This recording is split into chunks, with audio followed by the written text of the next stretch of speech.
how they're going to love this one. Whoa! Yes, bitch, yeah!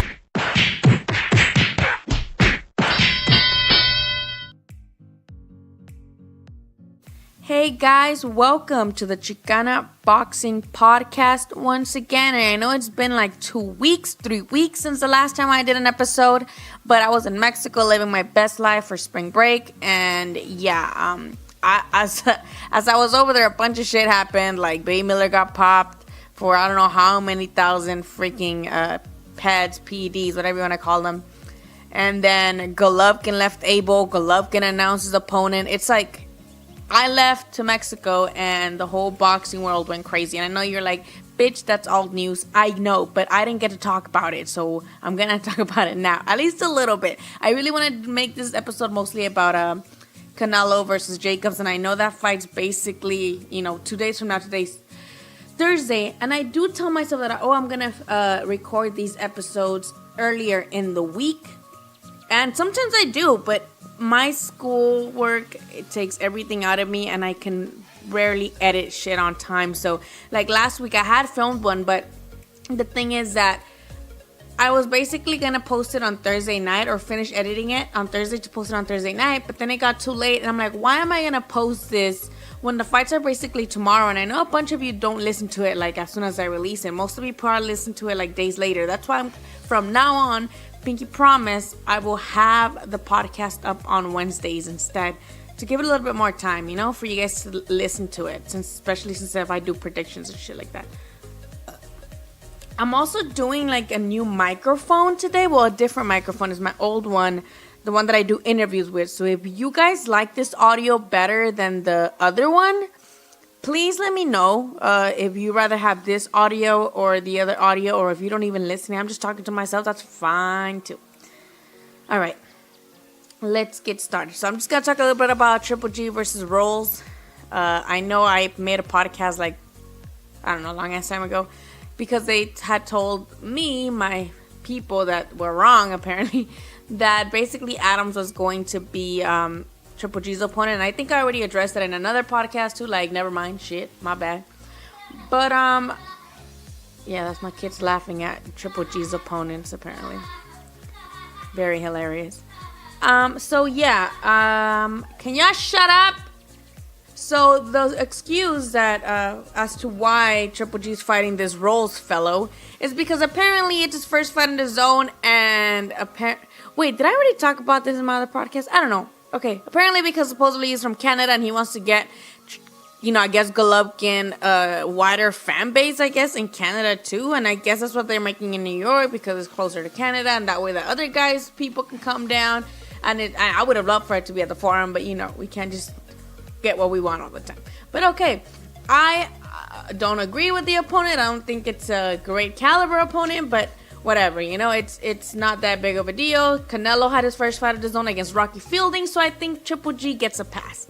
Now, let's talk about him leaving Abel. Honestly, I'm not surprised that he left Abel, but I am surprised that he left Abel before he left Tom Loeffler. Now, a lot of people are like upset, and I can definitely see why people are upset, especially Abel. I can see why Abel Sanchez is so fucking butthurt. But at the same time, I gotta think of it this way. Triple G is on his way out. He's on his way out of boxing already, at least inside of the ring. He has his Triple G promotions. That's why he signed with the Zone. He's gonna be able to promote his own fighters. So it's like, okay, he's eventually not gonna need Tom either because he's not gonna be a fighter that needs promoting anymore. He's going to be a promoter himself. So he's going to let go of Tom after the DAZN deal, if not sooner. And then Abel, it's like, well, I think he knows that he could do what these last fights with DAZN. I think he knows that he can basically figure it out himself. Also, he has his brother. I'm pretty sure his brother's going to be in his corner too. So I don't think he's thinking too much into learning new things. Maybe, I hope so. I hope he thinks like of going out, learning many more things. But I think, and at this point, he's just like, yeah, whatever. Like, I'm this badass motherfucker who's been knocking motherfuckers out my whole fucking career. So let me just go out like that, you know, like trying to fight guys that I can do that to. So now I don't know if he will get a new trainer. A lot of people were saying, oh, go with Nacho, go with fucking Robert Garcia, and that'd be cool too, you know, or like Daddy Chenko would be amazing too. But someone who teaches him to move his fucking head a little bit. Like, I know he has a badass chin, but when they connect you, that's points. So I think if he wants to be facing like Canelo a third time or just better opposition, I think he should be going for someone that is going to be teaching him how to move his fucking head. You know, not like Abel. So I think that's why he did that. But at the same time, I think I understand in the way too that after the Canelo loss, I think that basically made Triple G realize that Abel's not going to help him adapt. And I don't know if it's him or Abel, but remember in the first fight, everybody criticized the low body shot count. And in the second fight, in the rematch, they had 2 less. 6 body shots in the entire fight against Canelo were landed. So it's like, you would think that Abel would help him adapt. And I don't know if I might put it on here. In my interview with Abel, you guys can check it out at ChicanaBoxing.com. I interviewed Abel and I asked him, I'm like, hey Abel, like, are you guys gonna go to the body now? And he straight up said no. He said no, that he's not gonna change his plan against Canelo. And it's like, well, then no wonder Triple G left him, you know? But I also get Abel's point where it's like, okay, he's been with Triple G literally since day one of his pro US debut. Well, not pro, because he was a pro in Germany and shit, but when he came to the US for his debut, Abel's been there every single time. So I understand why he's upset. But the fact, I don't like that he's being like super petty, like calling him greedy and like saying that he got betrayed, because I think that's a little I don't know, it speaks a lot about the type of person that Abel is when he's mad. So doesn't look, not a good look on him, but whatever. All right, so let's talk a little bit about last Friday's fights at the Forum, DAZN, the best stacked card, probably the one I've ever been to, the best one.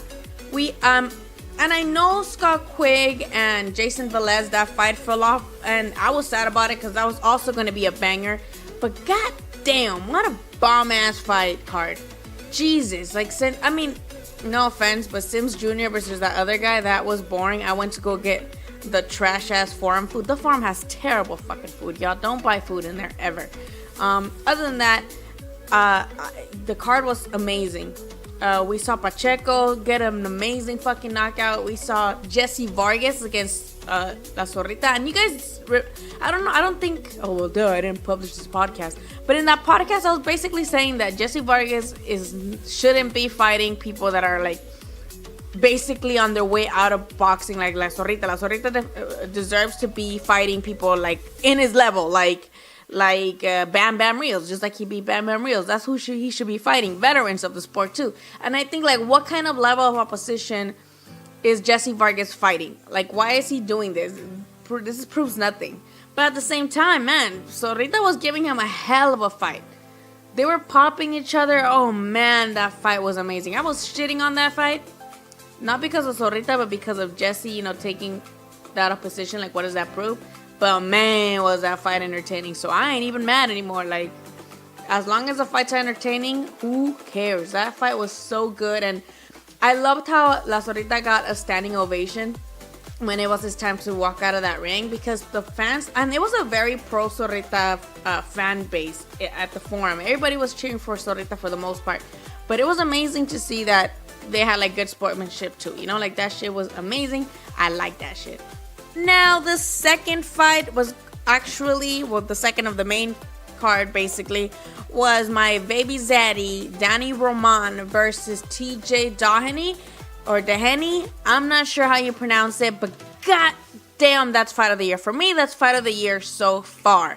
You guys, I don't know if you guys follow me on Twitter, then you guys know that I am in love with Danny Babyface's Dustin Roman, and I was in pain. I was ringside watching him in that 7th round get popped and tagged and hurt, and he has an amazing chin, because I have no idea how he survived that shit. And yes, he dropped Doheny. I don't know if it was in the 2nd round or 3rd, but he dropped Doheny, and then Doheny had him in that 7th round, like, just fucked up. I'm surprised the ref didn't intervene. That shit was, I was, you know, como dice Carmen Salinas, me tenía con el Jesús en la boca, like, serious shit. And then he comes back and drops Doheny again. And I think that's what saves him in the fight. I don't get the tie scorecard. Like, that shit, I think it was tied. One of them had it tied. I don't know, but that shit had me fucked up. Like, how? Like, he dropped him twice, and yeah, he had him hurt in the 7th round, but tampoco te pases de verga, you know? But amazing fight, amazing sportsmanship. Like, that's so cool that you see these badass fights from guys that are, like, not shit talkers. Like, it's amazing. And props to TJ Doheny, because I do want to see him again. And I know Danny Roman handed him his first L, but that don't mean shit to me. He's so entertaining, and you could tell he has power. Now, I do like that Roman displayed such good character, and basically coming back from that round, from that 7th round, when I thought he was almost finished, to win the fight. I thought that was amazing, and it shows that he is at championship level. You know, that he's supposed to be a champion now. He's unified, and he did call out Ray Vargas and El Vaquero Negrete, who was actually Navarrete. What the fuck is wrong with me? With Navarrete, who was ringside, and I wanted to get a word with Navarrete, but I couldn't find him after. And that would be a freaking interesting fight. You know, two Mexicans. Well, one, Navarrete is actual Mexican. I think Babyface was born here. But it's two Mexican fighters, super talented. That would be another amazing fight to unify. And then he called out Ray Vargas. And that's the one that I don't necessarily think he should take, because I honestly don't see anybody beating Ray Vargas. That motherfucker is so lengthy. He looks like a skeleto. Like, he's tall, long ass reach. I don't see how anyone can beat him, honestly. Like, I honestly don't think anyone can beat him right now. So I think he should hold off on that. But definitely there's a lot of names in the super bantamweight division that are not necessarily champions, that are also good tests. So if he doesn't want to just jump to unify right away and he wants to defend his titles, I think there's a lot of good names that could definitely, you know, bring him more exposure. That doesn't necessarily have to be unifications, but I would love another unification as well. So let's move on to the main event. Bromwysai Estrada versus Estrada. I'm on crack. Wow, man, that fight was freaking intense since the weigh-in. Like, I knew that Estrada was not fucking around this time. And I don't know if you guys remember, or you guys ever saw the episode of A Los Golpes when he was in it. I think it was before his fight against Orokuta, which was in Superfly 3, which was that fight card sucked ass.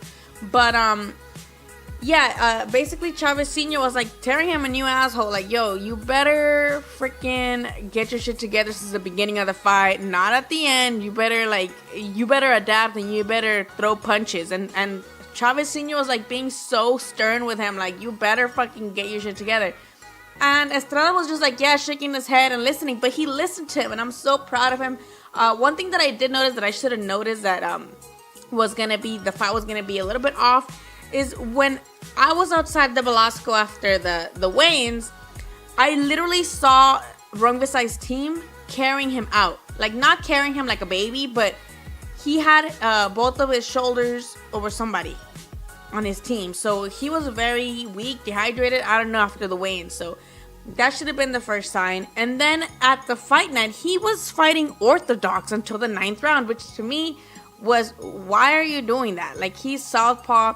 That's how he beat Estrada the first time. And then for him to have switched to orthodox and then not come back to southpaw back until the 9th, to me that was just crazy. But I'm not a trainer or you know, in a boxing team, so what the hell do I know? But we clearly saw that back now that he turned into a southpaw again in the 9th round. He was giving Estrada problems again. I mean, Estrada was still landing the crisper punches. He was still the busier fighter. Man, those combinations Estrada landed, like somewhere like five punch combinations. That was so good. That was crazy to see ringside. But even then, like, he did get him problems, and I think he was winning rounds. Even though Estrada was looking good still, I think Bromwysai was actually stealing rounds after he switched back to the southpaw, but it was too late. And after, I mean, not to take anything away from Estrada, because he boxed fucking beautifully. But at the end, I wasn't able to catch an interview because I'm short as hell. Like, I'm sorry, y'all. I'm so goddamn short. I can't, you know, when people crowd them, I can't even see. 1, 2, I was writing my I'm more into writing than interviews. So I was finishing my article. Anyway, I asked him, well, I didn't ask him, but they asked him in the media roundup, they asked him why he was orthodox. And he said that he was orthodox because he knew that Estrada would only prepare for southpaw. And I get it, but at the same time, it's like, he fights most boxers fight orthodox. So he's obviously has experience fighting people with orthodox too. So I don't know. I don't get how they thought that would throw him off his game. Like, I don't understand. But I mean, it may have possibly lost him the fight. But again, I don't want to take anything away from Estrada because he looked fucking amazing. All right. Guess what else? I don't know. What else? What else happened this week? Let's just get into Canelo Jacobs. Let's get to it. I don't want to mention the undercards other than Jojo Diaz looks like Bad Bunny. I don't know if you guys seen Jojo Diaz recently. He looks like Bad Bunny. He has like blue hair. He got some like those culo de botella sunglasses. So yeah, I don't get what his deal is, but I know a lot of people love Jojo Diaz, and I think he's a great fighter, but this is just my personal opinion. I don't see anything great about him. I don't see anything out of the ordinary about him, and I lost respect for him a little bit when he came in for a title shot and didn't make weight, because he could have been a champion by now. Was that an interim belt? I don't know if it was an interim belt, but point is he didn't make weight. And then I do give him credit for he was always pursuing the Gary Russell fight, and he took it. And he lost. I mean, yeah, the ref was acting kind of weird, kind of giving Russell a little bit more leniency, but he still lost that fight. And I do give him props and for taking that. That takes balls to call out someone like Gary Russell and to want to beat him, But other than that, I don't see anything very special in him. When I went to Canelo Triple G, the first one, I thought his fight was boring, but that's just my opinion. And I'm just stoked about Virgil Ortiz being the co-main event. I know this happened because what's his name, David Lemieux got injured again. It's a estacho de Mazapan. I don't know what his problem is. Or last time he was dehydrated as hell. He should switch to 168. Was he gonna switch? I think he was gonna fight on 168, right? I'm pretty sure. Point is, he got injured, and now Virgil Ortiz saves the day. I'm so proud of him. He has when I saw him spar Mikey Garcia, it was like orgasmic. It was ridiculous how much power that kid has. Now, he is going to be fighting Mauricio Herrera, who is a veteran of the sport himself. And a lot of people, including myself, think he beat Danny Garcia. So I think that's what I like about Virgil too, is that yes, he's a prospect. I think he has 11 or 12 fights, all knockouts. Oh my lord, his fucking body power, this kid. I mean, his fucking body punches are ridiculous. He has a hook. Oh my lord. Anyway, he's gonna be fighting Mauricio Herrera. Mauricio Herrera I like that he takes opponents that we've all heard of before, that are veterans of the sport, So this should be a good fight for Virgil to prove that he can hang with guys that have been there with the best, if that makes any sense. I think that fight should end up in TKO. I think it's going to be a body shot that finishes Herrera, because Virgil has some fucking lethal body shots and so much power behind those freaking hands. So that's how I see it. I think Virgil's going to win. He's going to look amazing. And maybe it'll take him a couple rounds to adapt, because we know that Mauricio has angles. He has these angles that they're the same ones that gave Danny Garcia problems. So I think he might give Virgil some problems at the beginning, but I think Virgil takes care of him to the body or stoppage. That's my prediction on that. All right, so let's move on to Canelo Jacobs. Man, oh man, this fight is amazing. I honestly wasn't expecting Canelo to take that fight with Jacobs, and I think we all were, because we all have various interviews. We've all seen them. We're all Tom Loeffler, Abel. Everyone's like, oh yeah, no, that fight, Canelo's not gonna fight Jacobs, and then he does. It's like, Jesus Christ. If you guys have seen my post on Twitter or Instagram, you guys see that I asked Canelo, I'm like, hey, why all of a sudden the interest in belts? You used to say that it wasn't about the belts, que los cinturones se dejan a un lado, que esto es por honor y gloria, right? That's what he would say after post-fight. And now he's like, oh, well, it's because my team, Eddie, he said, Eddie wants me to be unified. So I'm like, oh, okay, cool. But, wow, I think it's amazing. I think Canelo has, I mean, what can you say about Canelo? I hate to say this, because I don't even like Canelo like that. But to be doing what he's doing, what I think that as long as he keeps fighting opposition that's like known to us and top ranked guys, we can't even talk shit about him. Like, he gives us no fucking room to talk shit about him because he's fighting guys that are in their, well, I don't think Jacobs is in his prime anymore, but he's still nice and dangerous. He's still top ranked in the middleweight division. What can we say? You know, we can't say shit about him. And it's just, I don't know. I'm really shocked that he took this fight, especially because, in my opinion, I think Jacobs poses a little bit more of a threat than Triple G. And I know you guys are like, bitch, shut the fuck up. No, but hear me out here. You know, Triple G had the style basically tailor made for Canelo to counter because he's come forward. And yeah, he got a strong ass chin, but he comes forward. You know, Triple G doesn't know how to fight going backward. Now, with Jacobs, we have some power. I mean, it's middleweights. Most of them have power anyway. He has some nice footwork, and he has some. I mean, he's not Canelo's speed. I think Canelo holds. We all know that he holds a speed and advantage in this one, but he has some nice little attributes to himself that I don't think Canelo has faced in all of his opponents combined. You know what I mean? It's like combined. He has a little bit of everything, but at the same time, I don't think. I think the fight is 50-50, but more like 60-40, because I think a lot of people bring up Jacobs versus Triple G, how well Jacobs looked against Triple G. Most people think he won the fight. I personally don't.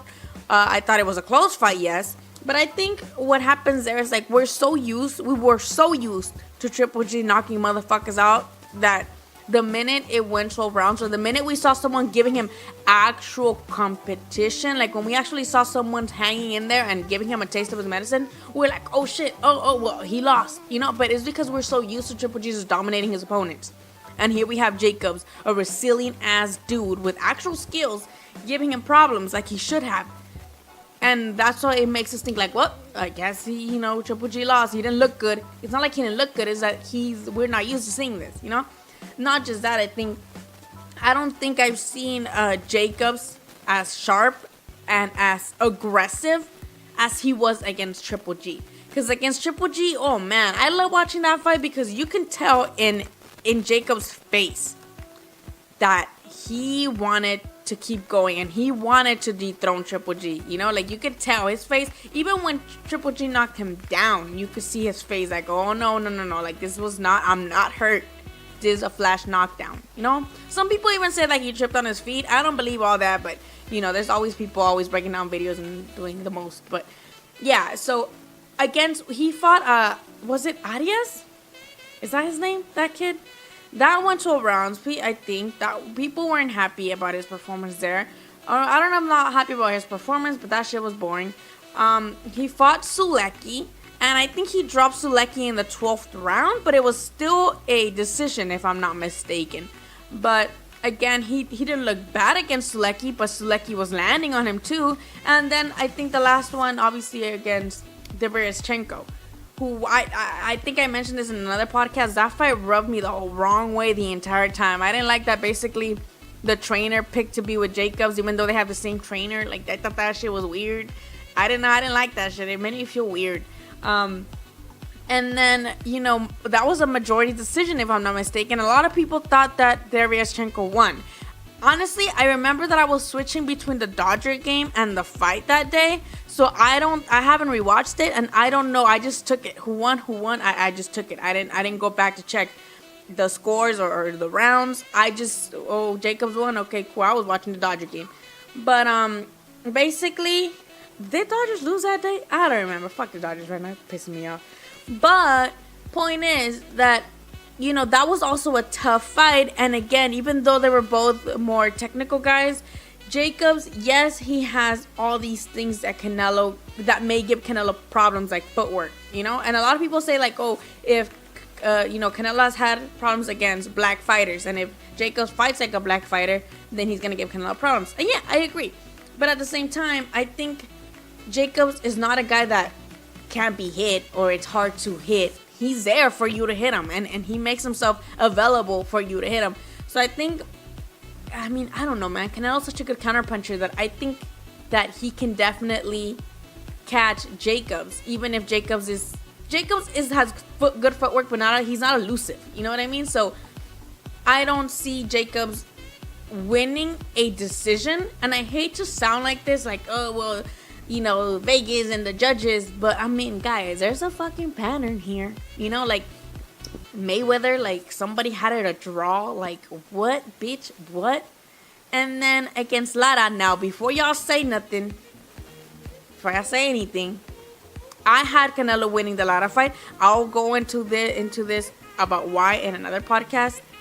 But I actually had Canelo beating Lara. Not by a lot, you know, like maybe like 2 rounds.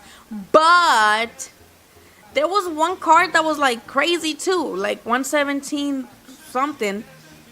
And again, I was like, what? You know, like, I don't know. Or I might have been 118, 112 too. I don't remember. But one card had Canelo up so goddamn high. I think it was 117, 111. And I'm just like, yo, how?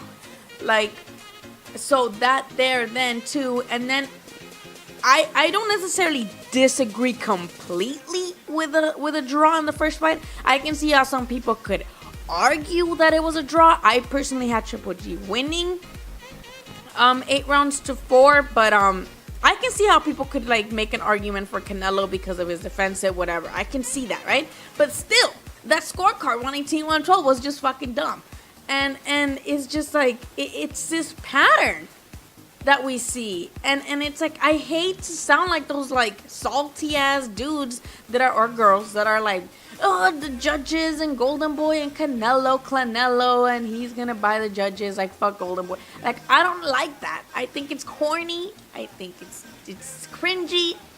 But I can't also not say that there's a pattern here, you know, like, it's pretty obvious. So, I mean, these are the same judges that gave Canelo the fight against the win against Triple G this last September.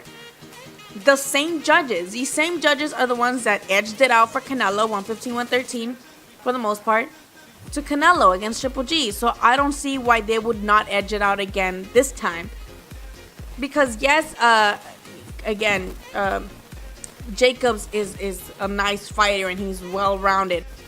And again, I just think Canelo is on his prime right now, and I think that no one can beat him right now. Maybe Boo Boo. I think Boo Boo, because he has more of a technical son, he has more of a chance to give Canelo problems. But I don't think he can beat him. I don't think anybody could beat Canelo right now. And let's see, maybe they can. But I just want a really good fight.